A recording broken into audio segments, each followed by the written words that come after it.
عزیزانو اعتبار نه کوي. ګوره دې زمانه کې په ښځو یو حکیم ما په خبرو پوهېږئ واده دې شته غر کې یو حکیم هغه چې دا د ښځو حال به ولیدو او کور ته به راغی نو مور ته به یې وی چې مورې نالت په ښځو نالت شه په ښځو. مور به بوډۍ غوندې وویل به بچیه بغیر زمانه زه ډېره پاکه بیبي یم ډېره پاکه. ویل مورې مه کوه ګورې.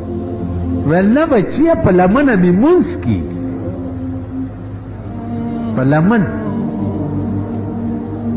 زه ملا یم زما په لمنه مونځ کېږي. الله زما د ګناهونو نه مه خبروه.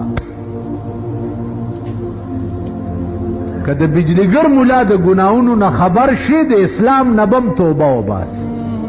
په ژبه اسلام وایي او په سرونو کې څه چل شوی کفر بازار دی.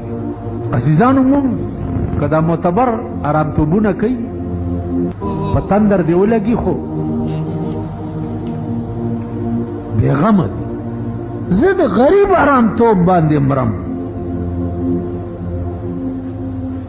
نو حکیم مور ته وایي چې مورې مه کوه ګوره. ویلې نه زه ډېره پاکه.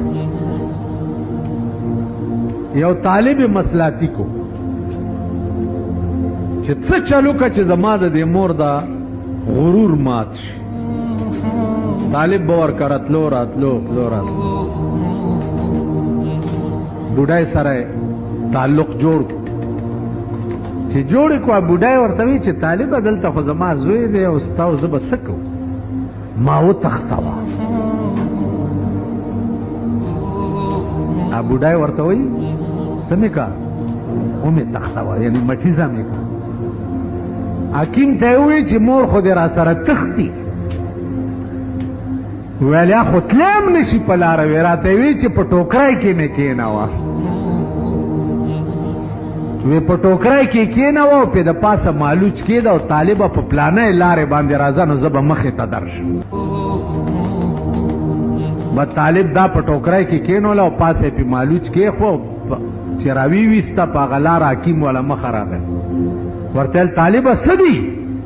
ویل جي دا مالوچ دي. ویل ته کېده دا ټوکرای دی پې د پاس نه زور کو په ټوکرای کې چې کېنه دي بیړه دی غر دا خو مې زوی دی.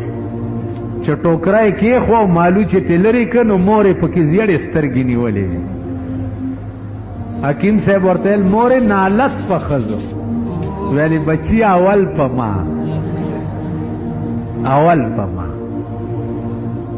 ویل تا خو ویل چې په لمنه مې مونځ کېږي زه ډېره پاکه یم. ویل بچیه نالت اول په ما.